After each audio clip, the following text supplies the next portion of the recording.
Good evening and welcome to our community workshop for the Town Hall Master Landscape Plan. This is first of, hello. Could you sign in, please? Oh, it's right there, actually. To your right. So this is our first of 3 planned community workshops for the master plan for the landscape plan here at Town Hall. Up tonight, we're going to have a little presentation. First, we're going to introduce you to the team.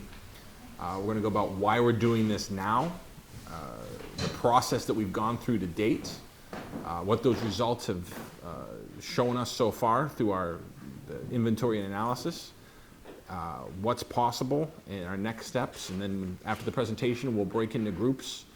Weston & Sampson has brought some boards to break it out into 3 different areas, so we can take input, comments, and we can start recording ideas for how we're going to move the site forward. So first, our project team from Weston & Sampson. Cassie Bethany, I'm project manager and historic landscape architect. I'm Rebecca Bagdagian-Boone, I'm a landscape designer. My name is Greg Swan, I'm the Deputy Director of Public Works. Matt Shuttle, a civil engineer with the DPW. I'm Wayne Beitler. I'm a community planner with the planning department, and I support the historical commission. The Massachusetts Historical Commission is represented by Jennifer Doherty. She couldn't be here tonight. But the Easton Historical Commission is represented by Tim Hurley, who just walked in, and Ed Haynes, who might be here. We're hoping he'll be here shortly. Yeah, please. It's okay.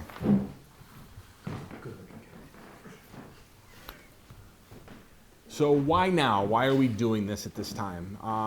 Over the course of the past 10 years, Town Hall has received a lot of infrastructure work and support from the CPC, Community Preservation Committee, to preserve this building. During one of our last projects where we did a rehabilitation of the exterior windows and brickwork, Town Hall received a historical preservation from the state. So that means going forward, any work that we do here has to meet certain historical guidelines. But this isn't just a museum. This is a living, working place of business for the town, something that we're very proud of. So there's a lot of things that have to go in here. We have to preserve the historical nature of the building, but we also have to make it feasible for the work that we're going to do here, that DPW can maintain and operate it going forward in a reasonable manner. We want to be able to make sure that any changes that we do meet current and trending guidelines for climate resilience,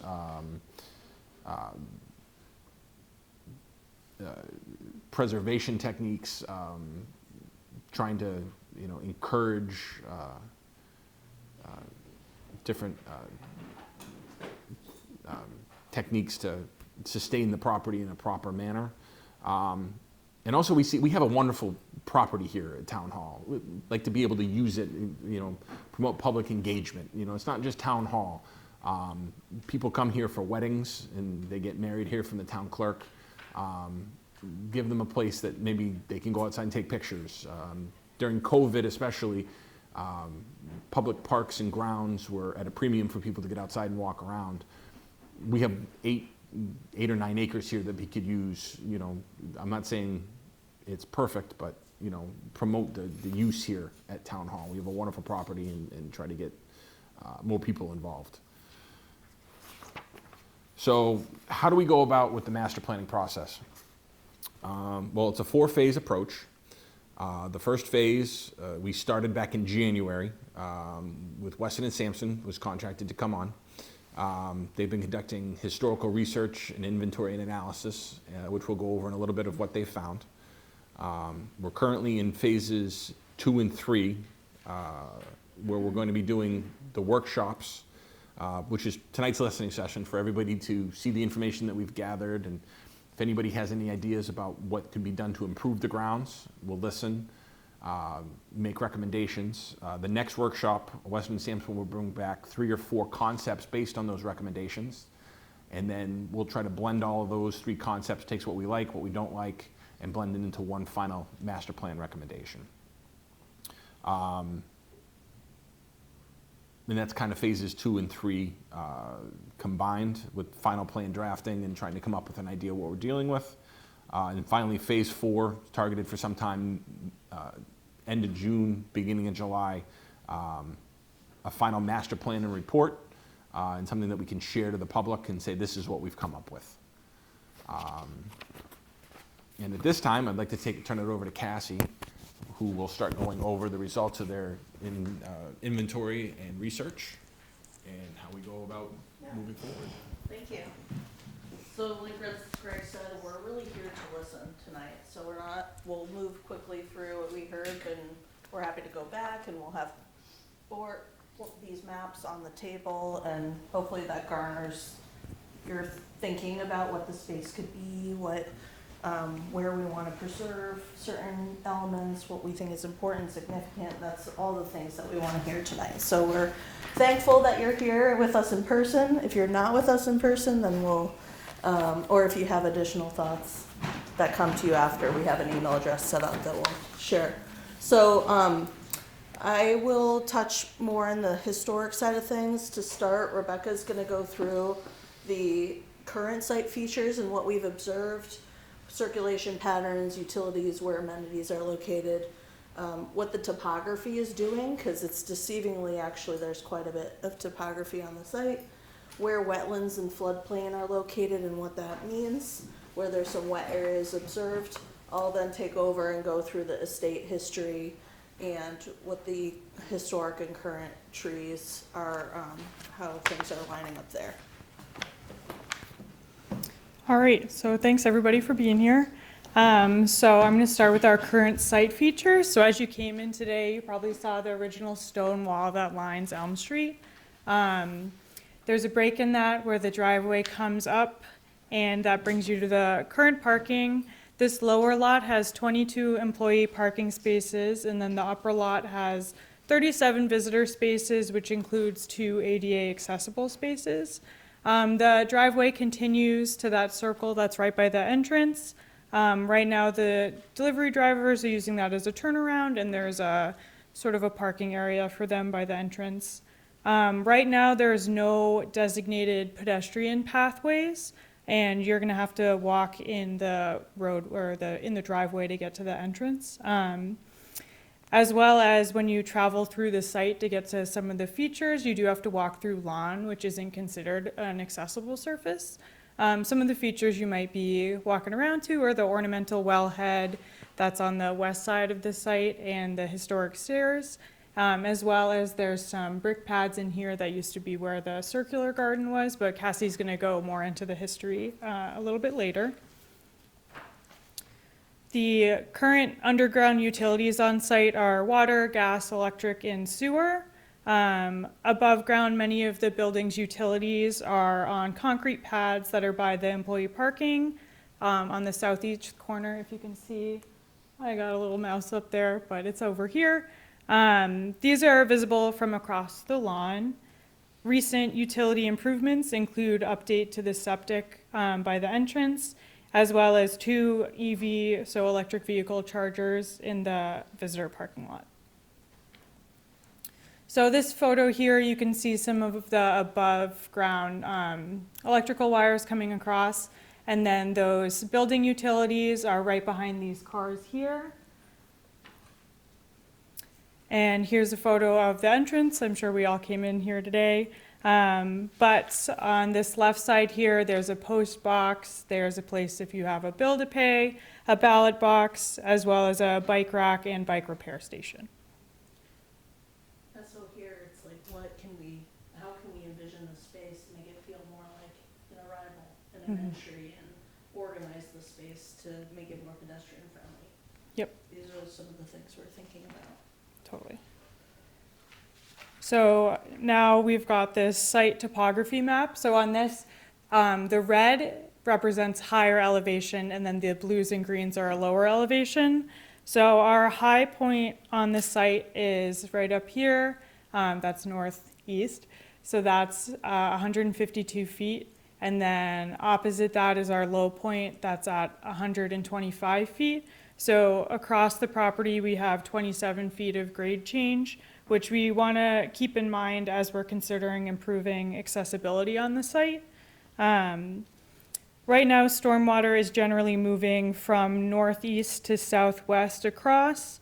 And this area that's a little bit flatter, that's in this front lawn, is an area that we've observed some wetness and pooling of water, and some drainage that we can address. And this is that corner I was talking about. It's hard to see in the photo, but if you're walking around out there, there's a couple undulations that you got to keep in mind. You can't just blindly walk or you'll trip, which I've definitely done. All right, so expanding a little bit more on sort of the wet areas, on this diagram, the blue is where we've seen some pooling of water. On the north edge of the site, there's a designated wooded marsh wetland, and with that comes associated buffers that we need to keep in mind that'll restrict what kind of development happens within there. As well as on this west edge, there's a FEMA flood zone.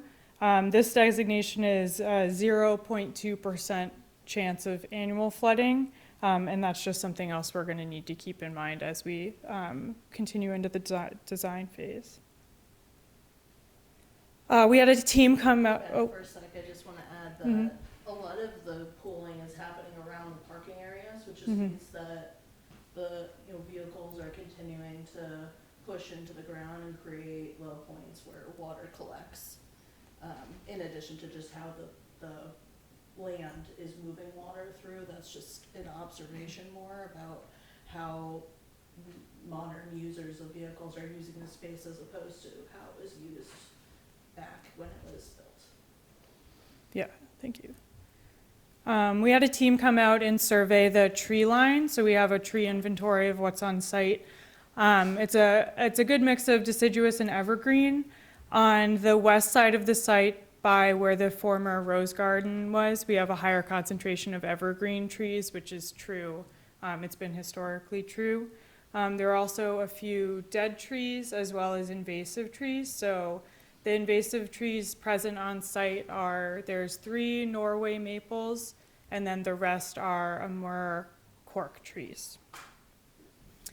And we've got let me go back, there's this pine stand in the middle here that's on a little knoll. So these are some really gorgeous mature pines that we want to keep for sure. And then within that is an evergreen understory that we believe a few of these plants are original to this site, so keeping that in mind.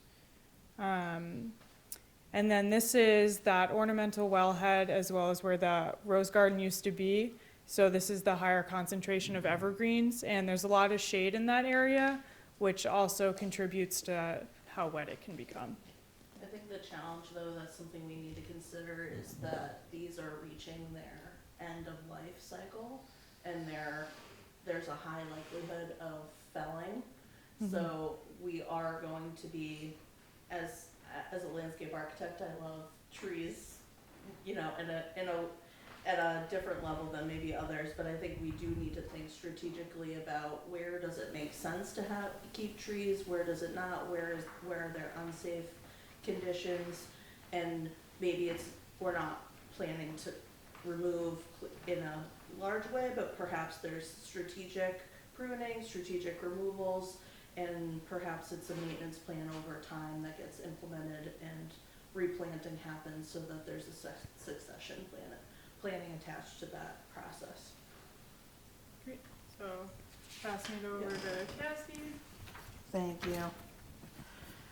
So we are governed by the preservation restriction on the property. There are very detailed regulations around what can be done, what can't be done. Much of it pertains to the interior of the building and the facade. There are some regulations around the property itself that we will be taken into account. Obviously not intending for this to be read, but essentially the main point is that there is a maintenance, protection, and preservation of the premises in order to protect the architectural, archaeological, and historic integrity thereof. And there can be some interpretation of what that looks like, but this document is very thorough, and it's something that we need to keep in mind when we make proposals for the conceptual master plan. And then at the federal level, we are also required to keep to the Federal Secretary of Interior standards, and there are specific sections that pertain to the site itself and then the site within its setting, so within its neighborhood context. And a lot of these points relate to preserving features in situ, how to repair certain features, but it's really pushes against rebuilding and remaking in a way that isn't reflecting of what that feature currently is. So, for example, in the Rose Garden, we're not necessarily beholden to remake that. That doesn't make sense, but there could be a repointing effort or a repair of certain elements that exist today, just as an example. So there's a stabilization process, there's protection of existing site features, there's consideration for maintenance practices, and there's just an ethos around protecting the historic relationship between the buildings and the site. So we can make recommendations in the vein of certain features that may be existing historically, but not necessarily replicating. And trying, in the spirit of considering that this is a site of today, that people of today and into the future are using. Next slide. So there are a few very interesting historic features on the site. Can I take this with me? So in our western side, we have the Rose Garden here. There was originally a reflecting pool at the bottom, and Wittensbrook Drive has eliminated that, so that's no longer present. But the two stairs, as Rebecca mentioned, are there, and there are balustrades as well that are present. And the intention from the original designer was the designer was focused on symmetry of space, and so there are these very clear axes of garden spaces, this one being one, and then the sundial as well. And so the gardens that flanked these stairs created a visual line up to the wellhead. And so the ornamental wellhead we would consider as character defining. And this kind of idea of planting symmetry around the stairs and the line up is something that we would consider character defining as well, that we'd want to build into the conceptual plan. Similarly, the other formalized garden space is the sundial. It had 2 rows of planting, and the brick pads that there's an image in the next few slides of what those structures look like, but there was some symmetry along the building as well in this axis. And then as it was very apparent in the topography slide, but this building itself is up elevated from the street. Originally, the street was much lower. And so there was this prospect and view that happened between the Elm Street and the building itself. And views out were very important to Mary, who owned the property. So that's something that we want to consider, and we'll talk about in the tree slide. And then the stone wall itself is a feature that we will talk about a bit more, and the character of it. It's now much different than it used to be. With the road has built up over time, but there once was actually the gate is still there, but there used to be a walkway that came in front and connected to the what was a covered porch on the opposite side of the building that brought people through and connected to the street itself. And then the pathway circulation or the roadway circulation was much different. Of course, it didn't need to support town hall and parking uses like it used to. It just really was a simple road that came in. There was a road that came down to where the kitchen quarters were, and then pathways connecting back to the remainder of the property. But I think what I mentioned earlier is really about how do we carry on the spirit of these spaces and think about the symmetry of space, and instead of replicating necessarily, but think about what plantings were there. Guy Lovell was the architect and landscape architect who was the builder of this space, and his interest area really was symmetry. And we need to negotiate through this process, recreating some symmetry while also being mindful of today's practices and sustainable use of materials. Next slide. So here's a historic image from 1939. You can see in here the road coming in, here, coming around, and then this sundial in the on the west eastern side of the property is visible in this image. And the LA of, I believe these were originally evergreens along the roadway that are no longer present. Next slide. And then a progression of images. So this is really recently after the property was completed in the late teens, 19-teens.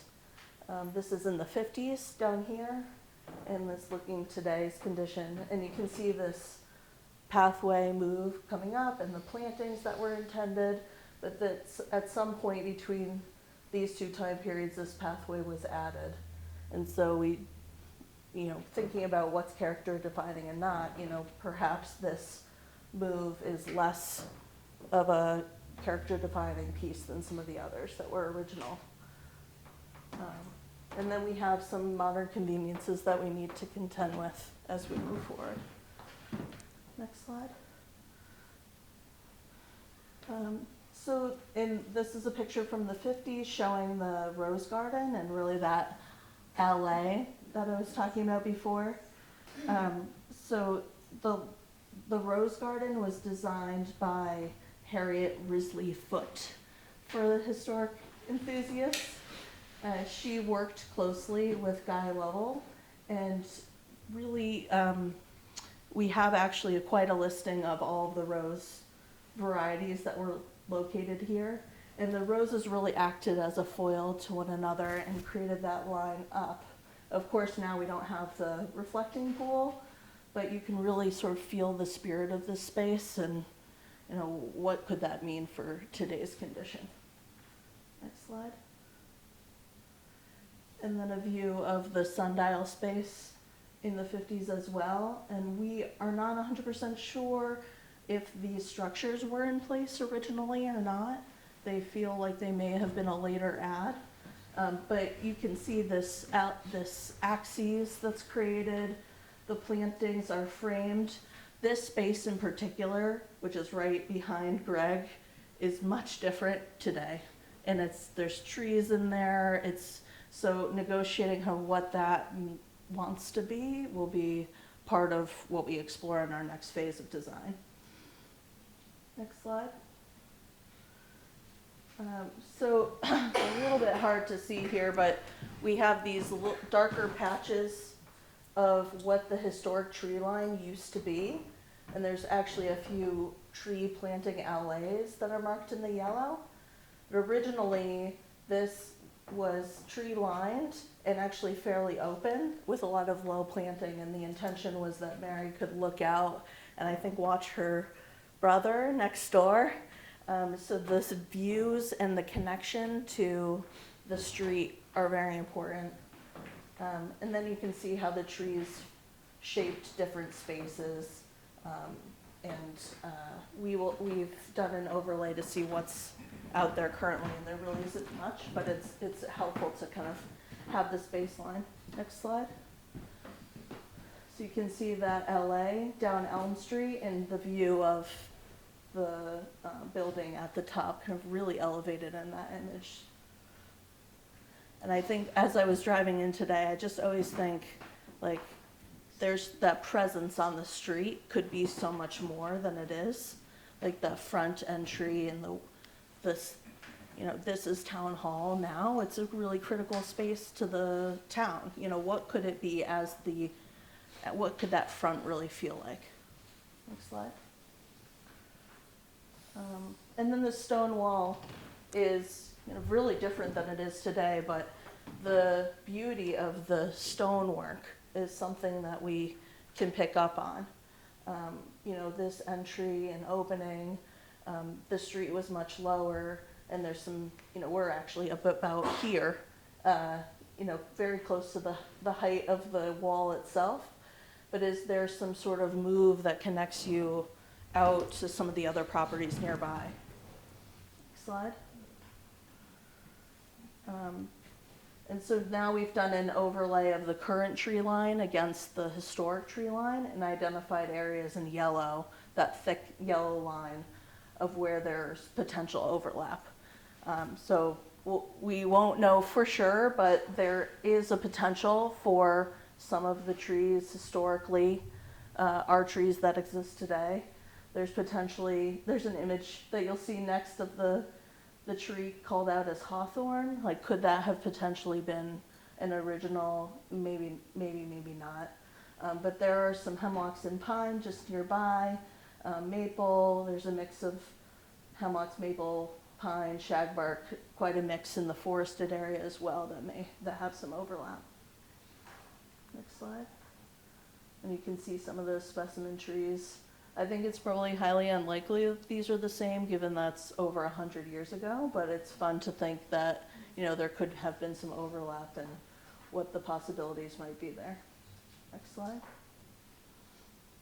So what's possible? I think there's a lot of history here, of course, and then we also want to be forward-thinking. So as you're giving your feedback and thinking about this site, and as we get into conceptual design, we'd love to hear, what's your experience moving into this space as a pedestrian walking into the building, but also how might you move about this space? It lends itself to potentially a perimeter loop or walking trail.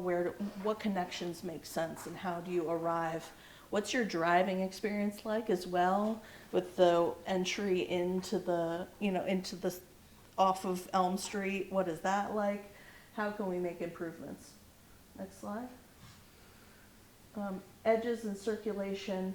How do you move about the space in a way that's comfortable? Are there places to sit and gather? Are there places to take a respite or moments of activity? We're envisioning that this is likely going to be a passive recreation space, maybe some moments of activity, but we're not planning for highly active recreation. How could that space feel comprehensively? Next slide. We envision that some of these spaces could be carved out and become educational opportunities. Can we plant a pollinator garden somewhere that mimics the rose garden spaces, and that becomes an educational opportunity? Kids can come on a field trip to learn about the history and how we're interpreting preservation in the future. There are really beautiful ways to do this, and with maintenance, manage the care of the lawn panels here. Next slide. And then there's some programming that happens here. There's weddings, the Purple Heart ceremony that takes place, other community events. But what's possible? Could there be more festivals? Could we take advantage of other community events? Can we spark new community events? There's a large open lawn space here. What's possible? So we'd love your ideas around that as well. So that's where we're ending today.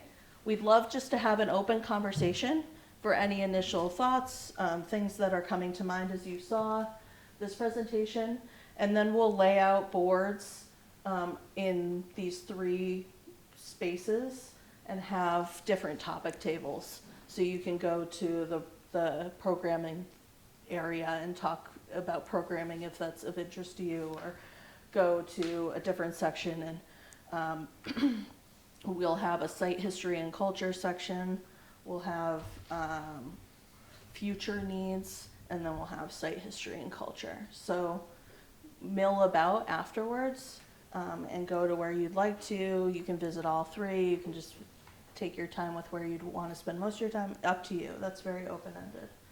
And then we plan to have 2 upcoming workshops. One of them will be really sharing out of a bunch of different ideas, as Greg mentioned, and then we'll take all that feedback and come up with a preferred plan from there. So we'll present a bunch of different options, like almost like an ingredients list, and then we'll pull from each to come up with the final conceptual plan, and that will then be presented out for endorsement by the community. If you have any ideas after this conversation that you'd love to share, we've set up a historic at eastonmass.us that Wayne will be monitoring, so we can collect any additional feedback. So with that, great. Does anybody have any questions about what you've seen up here in the presentation? I have a couple comments. Yeah. Okay, all right, so I'm gonna come from a very practical side of the street here. And what I see is we have a really big canvas to work with. But, you mentioned earlier that you wanted to save some of the plantings on the hill between the parking lot and the building. And I see that as a real problem. Because if you stand back and look from the parking lot in, we spent a lot of money to make the building look better, and, and you can't see it, number one. Mm-hmm. Number two, we have handicap parking that's 100 feet away from the front door, and the hill impedes that possibility. So that's another issue that I have with the hill in the way. The third thing is, with the hill out of the way, you could promote better runoff from this corner, which it's got a bit of a trapped area, which would help with the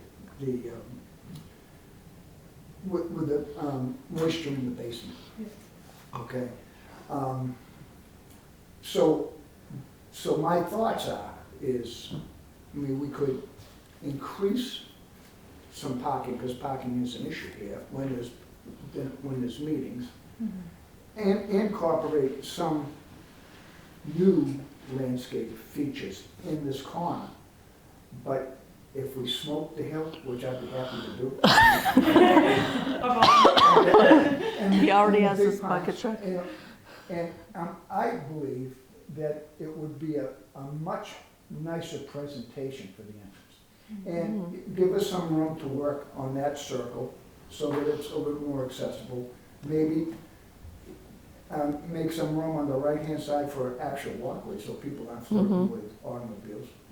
So that's the biggest thing that strikes me. This is an opportunity to, like I say, we have a huge canvas around the other 3 sides of the building to work with. Right. But it still is a town office, and it still has to be some kind of practicality.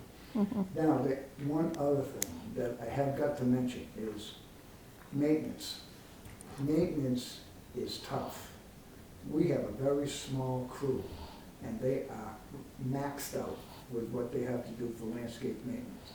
So try to keep that in mind with the landscape design. And basically, it's about 4 guys, and they take care of schools, all the town grounds. They get some help in the summertime, but that's only for a couple of months. So maintenance from our practical side is an issue. And the other thing I'd like to add, there's a bunch of this work that we might be able to accomplish, as part of the construction process, I believe. We have that type of expertise in our building. You mean in-house? Yes. So those are just a couple of thoughts that I've had, just preliminary, but, and I understand,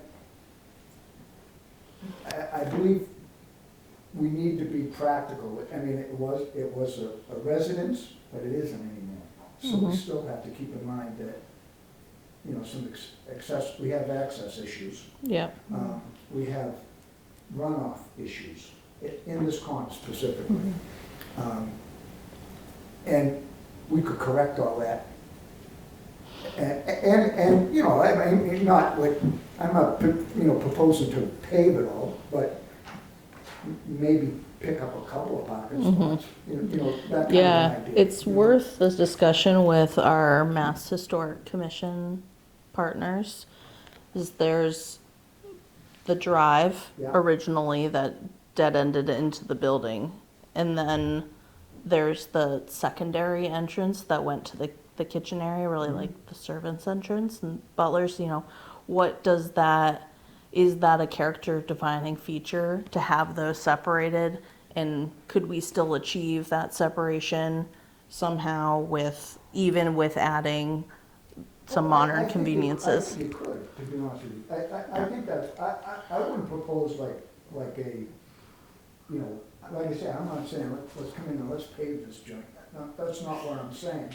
But I think we could kind of have a little marriage here where we add a little bit of parking, and pick up, maybe make our entrance a little more accessible. And a little, more vehicle friendly, because, that is part of the program here. And then at the same time, you have the ability to put some landscape features that maybe take care of themselves, you know what I mean? Self-sustaining type of things. I think that would keep those kinds of things in mind, maybe, and come up with a plan. Absolutely, they're great points. Accessibility, pedestrian access and safety is critical at the entrance. I'm giving that a lot of thought, just standing here looking a few times. I don't know, maybe we create a walkway around the right-hand side of the circle and, delineate it so traffic doesn't tend to get up. I don't know, I'll leave that to you guys. But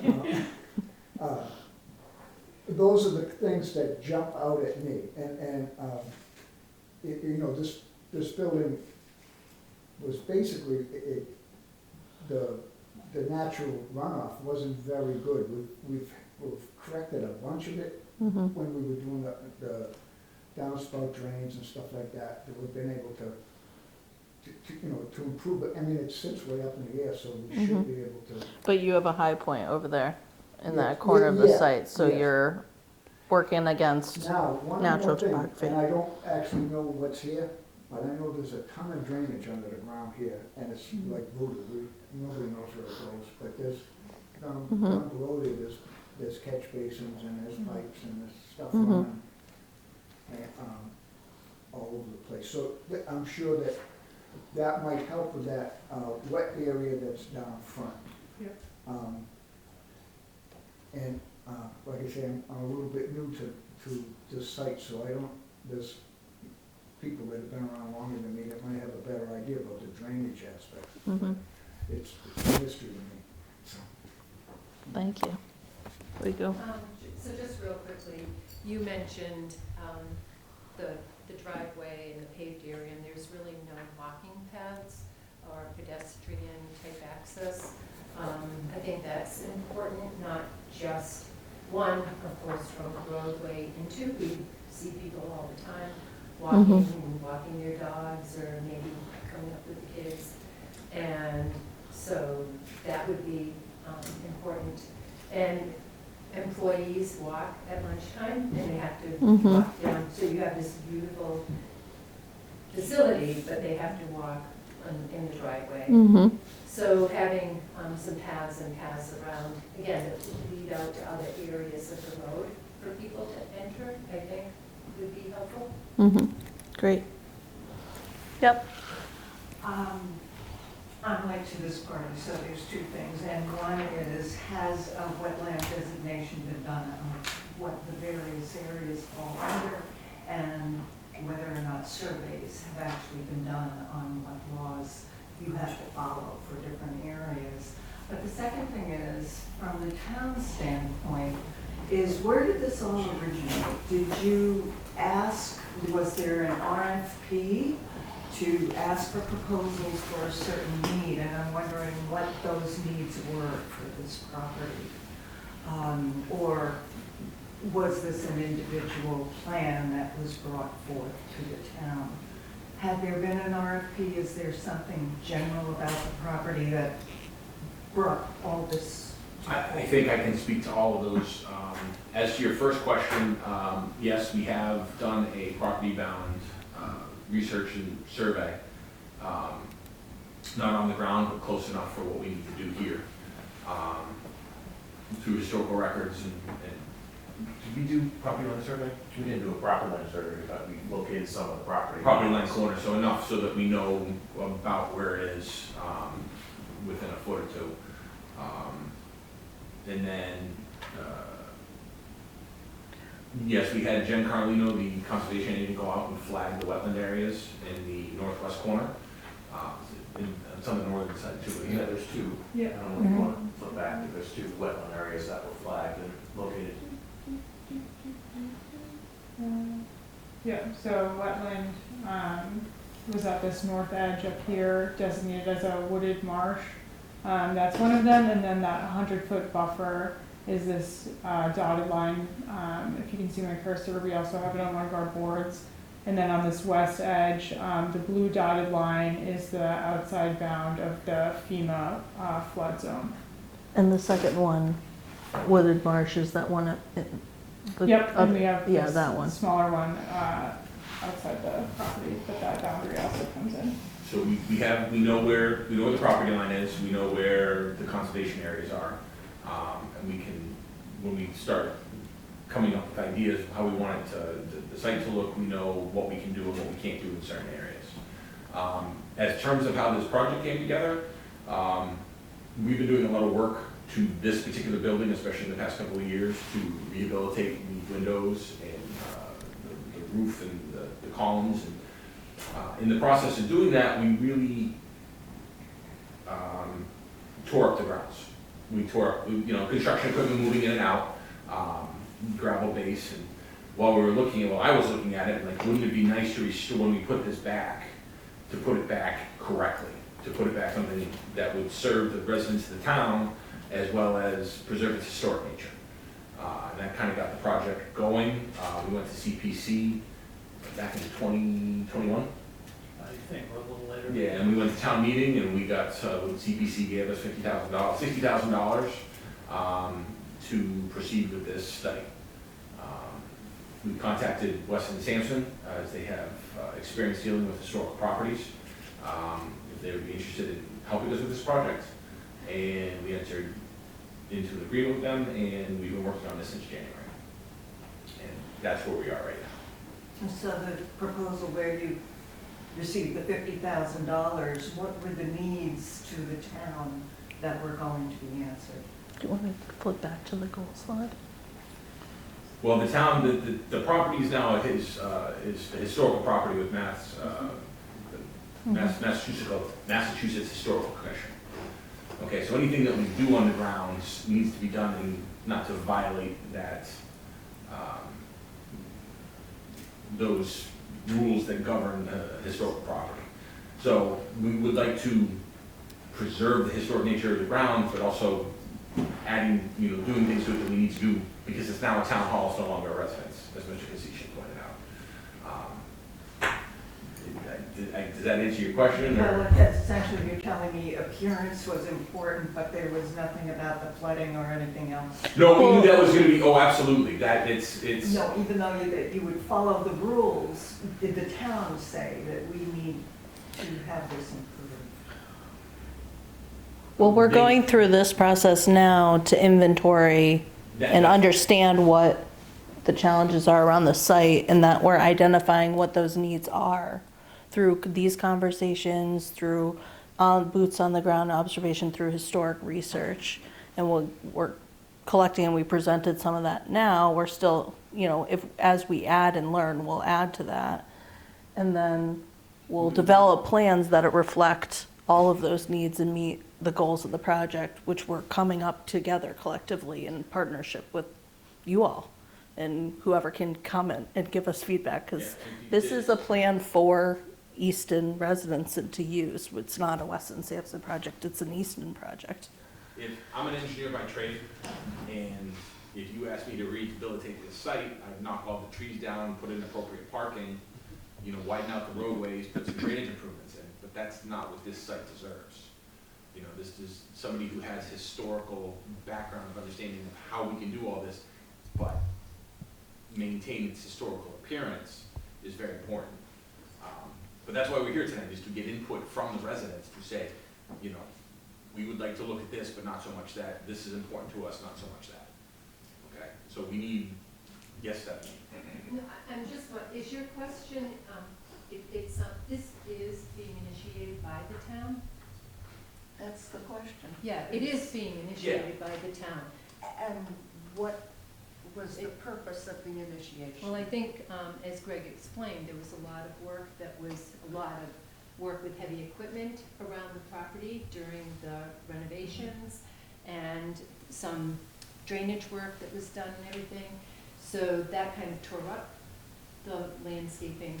And it was realized that the landscaping really had not, it wasn't planned at this point any longer. It had evolved over time from what was really planned to showcase the building. So the idea is to restore it to something that is more historically relevant And also to be able to utilize it so residents could come here and enjoy the property. I think we saw during COVID that there was a lot of need for park space. People wanted to get out and enjoy, park space, recreational space. We have 8 or 9 acres sitting here that could be utilized more than it already is.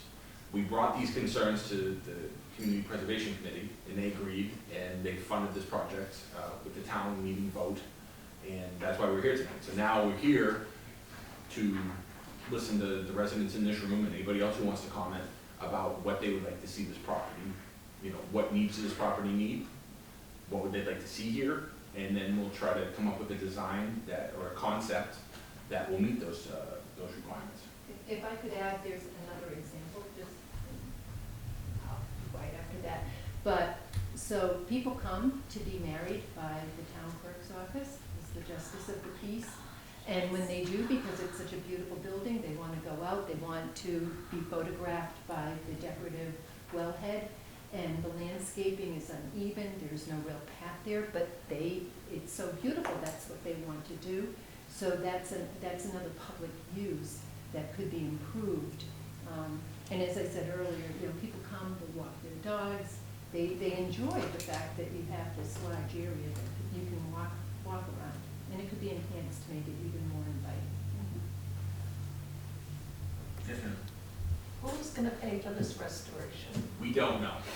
And I say that because we don't know, that's why we're here tonight, so we understand what it's gonna look like, and we can put a cost estimate to it. And say, okay, if we want the Cadillac, it's gonna be X amount of dollars, and that's not gonna happen. However, we can make reasonable assumptions about, we can't have the Cadillac, but we could have the Toyota.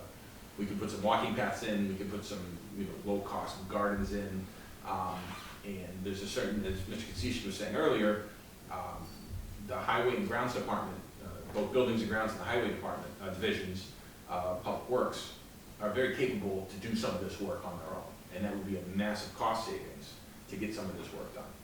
So the answer to your question is, we have to figure out what it looks like first before we can figure out how much it's gonna cost and who's gonna pay for it. Once we figure out, we come up with a plan for what it's gonna look like, then we can figure out, what the town's appetite is to fund something like this. Yeah. Right now, we're in the very early stages of planning on it here for this particular site. If all that comes out of this is we put a walking path in and knock some trees down, that's something that DPW could do. If, depending on what the restrictions are, something more grand and robust is required, we'd have to look at that, and we'd have to figure out where it meets, you know, where it meets in the budgeting process. But I couldn't begin to tell you that because I don't know what it's gonna look like yet. Or we could look outside, state grants. This already is funded through Mass Historic Commission. So there's opportunity for outside funding. For example, for this particular phase of the project, Mass Historical is giving us, what, $30,000? $30,000. They gave us a $30,000 reimbursement, so they're paying for half of the actual landscaping project to get it done. The design. The design Yeah. portion of this. So I hope to answer your question, but I don't know yet, because I don't know what it needs to look like. Yes, sir. I want to applaud you for having the vision to undertake this, and certainly this building's a treasure for the town of Easton. And we need to continue with this and make these improvements. Just to follow a little of what Jay said, maybe we should look a little bit more at the drainage that's here. I've been involved with that for over 40 years, and this drain is immense on this property, and it drains probably well over 1,000 feet east of here, which was part of the original estate, and they had several homes. That drainage comes down and probably could be part of this, wetlands problem that we have. I had never thought about the basement, that could be the cause of that, because the way this was constructed, we shouldn't have had any water in the basement here. Yeah, and it's, just getting the downspouts away has done a tremendous amount of improvement, but as you remember, Wayne, this corner, there was a hole, and even now it's flat, so it doesn't run off well. There's no place to go. Well, part of this could be plugged somewhere, Yeah. design, but what I'm getting at, we're bringing much more water onto this site. So we had a camera truck, we had a exploratory camera truck come in to try to figure out where the drain line was going. Right. And we were out here for what, 4 hours, Matt? 5 hours? And we got nowhere. We kept running into dead ends. We ended up in places we were like, we have no idea where this is We going. didn't have a camera, but we get into a lot of dead ends. Yeah, So there's a historic, so I've seen some records that say there's a drain line that runs on Elm Street about where under the sidewalk or into the property, that I believe is going to the brook, Women's Brook next door. But I don't know how accurate those plans are, if they were designed, if they were as-built, if modifications have been made in the meantime. And that could be a component when we go to the next, after we get done with the master planning phase, to go to the, more of an exploratory phase to really figure out what's going on with the drainage when we know what this has to look at. We have a sinkhole, Jay, where's the sinkhole? Over here that constantly, we have a sinkhole that constantly pops no up. idea why. And we have no idea why. I've seen the I think sinkhole, there's a yeah. broken pipe over there and it's constantly eroding fines and causing the ground, but we just keep filling it in. I'd love to know what's causing it, fix it, so we don't have to deal with it, but that's just what we're dealing with, it's a bit of a puzzle. So there's a lot of moving parts, for this project that we have to consider, when we're implementing any change on site. I think why we're here right now is we were working on the building, redoing the building. That was our campus. And then one day we were standing out front, we turned around and went, oh my God, look what's up. Look It's what's up here. necessary, it's necessary. We were talking about, should we save this tree right there? We took most of them out, they were too close to the building. There was no symmetry. So it was easy to see that. And in deference to Jay, our conversation has always been sustainable plantings from day one. We're not gonna have rose gardens, we're not gonna have daily maintenance things here. That's part of the plan, is keep it simple. Yeah, like I said, my point was, be mindful. And we're not into Exactly. would we love to have rose gardens here and have prize-winning gardening bag? Absolutely. Is anybody in town gonna pay for that? Absolutely not. So we just have to be very careful that when we propose, these plantings, that there are techniques that we can use where it's kind of just plant it and forget it, and it just grows and takes care of itself. I think there are options, as much as we can. We have to understand that our operating and maintenance crews, like Jay said, we deal with all the cemeteries in town, all the school fields. We have to come in, do our maintenance, and move along. So whatever changes from a gardening aspect that we propose has to be able to make sure that, you know, it's as economical and time sensitive as possible to our employees. We have a lot to do in town and not a lot of time to do Yeah. it. The other thing that's been stressed is ADA accessibility, Yeah. which is a must. And we've got about a 26-foot drop, 27, yeah. 27, so that's, takes a lot of zigzagging. We can make the ADA compliance work, but the front entrance, it needs to be brought into ADA compliance as part of the original exterior project. We have money in place to bring the front entrance into ADA compliance, but we've held off to date to make sure that any changes that we make up front incorporate the plan that we're gonna come up Yeah. with. So I don't wanna do anything in a vacuum, I want everything to be very transparent and make sure everybody's on board, and everybody has a chance to say their piece about what the final product's gonna be. And we will be emailing it out and having future workshops until we get to where we all have something that we like. So. What else? Excuse me. My name is Linda Thompson-Clem. I'm the president of the Easton Garden Club. So if there's gardening going on, please surprise us in lots of time, because there are certain things that we can do, and we do lots of things in the town, but we probably can't take on an awful lot of additional projects.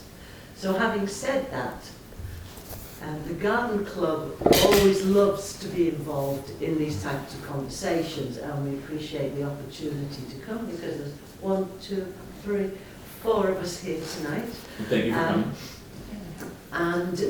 And listening to what you've been telling us about the historical aspects and the gardens that used to be here, and also listening to the gentleman talking about some of the problems that might be water-based. I love the idea of maybe in one area, now this is a personal thing, this isn't Garden Club, I love the idea, not quite that grand, of some part of the historical aspect being restored, but then using the rest of the space more for communities and families to walk, have not necessarily recreation area particularly, I'm not thinking parks and swings and those sorts of things, but somewhere that it's very easy to come into, park your car, bathroom facilities, facilities for dogs, and that people can then really enjoy it and bring a picnic if they would like to. A combination, in other words, of what you've got. I think that's what we've been talking about from day one, is to open up the property for more use. We do occasionally see residents venturing across the grass, but as Cassie stated earlier, due to the changes in the grading, it can be a little, your footing can be, actually I think Rebecca brought that up, it's a little unsure, your footing can be a little unsure. We'd like to change that. But she brings up an interesting thought around facilities that can be accessed outside of town hall hours. Because if you come and it's all set up and you can go and use the space and go inside and use the restroom. But what happens when we're outside of hours, and do we want to have a facility, do we not? That's a question that we haven't really grappled with. So it's worth, yeah, it's worth thinking about. it. Yep. I was gonna say that I feel like this could be a campus in size and the way it's spread out and different uses. Some of them related to town hall and some just related to community access.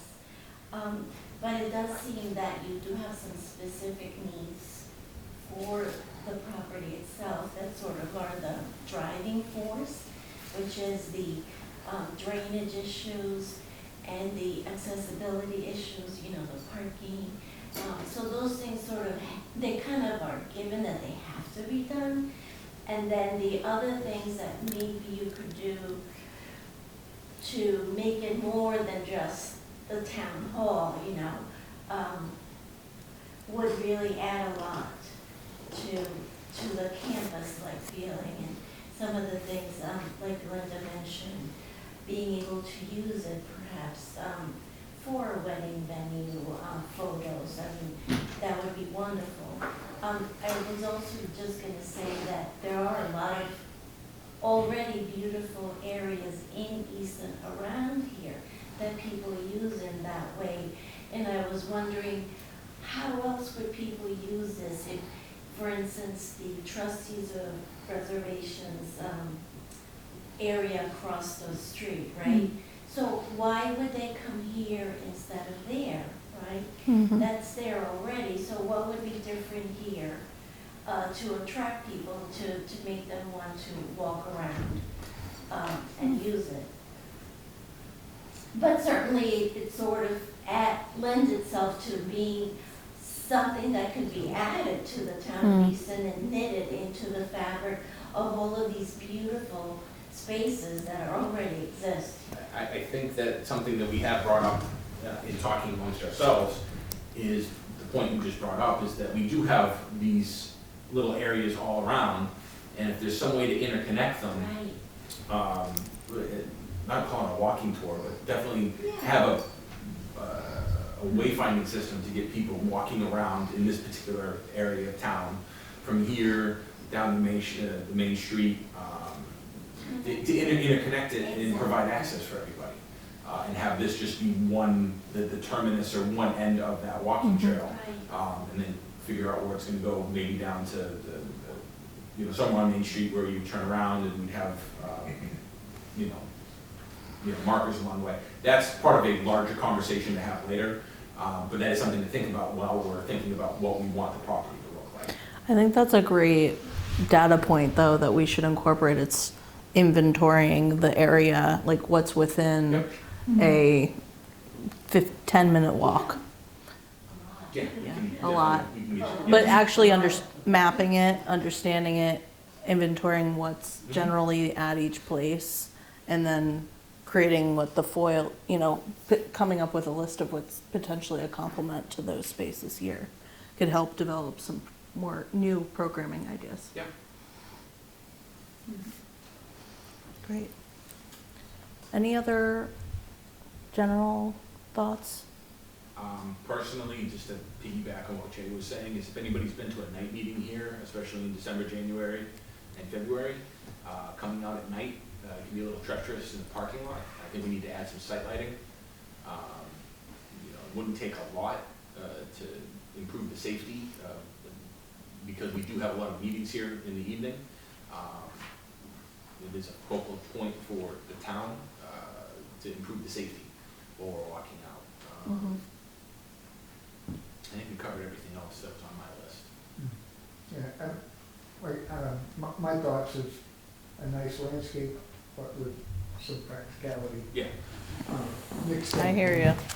Weston Sampson is almost 95% municipal work, so we've heard all of the conversation around make it as low maintenance as, because all towns are in that same boat of limited resources. The amount of work and those guys pull off, honestly, Yeah. is quite amazing considering how few people they have. And so additional stuff is difficult. I mean, there's obviously going to be some maintenance, but minimized, it would be helpful. But the maintenance that happens now for the landscape is mowing, weed whacking, Yeah, see, mowing is easy. plowing, Yeah, salting. yeah. Here again, the drainage system is, Yeah, instead of one big swipe. We're not, I kind of- don't think. nobody really knows I think exactly that's what we need to- what's going on with Some that. people, Well, we don't, they want to once and done. with that, we don't really have a lot of puzzles and stuff, so it goes someplace. I think you come up with a plan and say, Okay. we can either do it with. Well, you can do a given big this, swing, or you can do- given the small size of the group, we'll hang here or back, and maybe we don't need to set up the stations, but we'll pull out our boards and maps, and feel free to come and chat one-on-one if you have anything further you want to talk about. Thank you.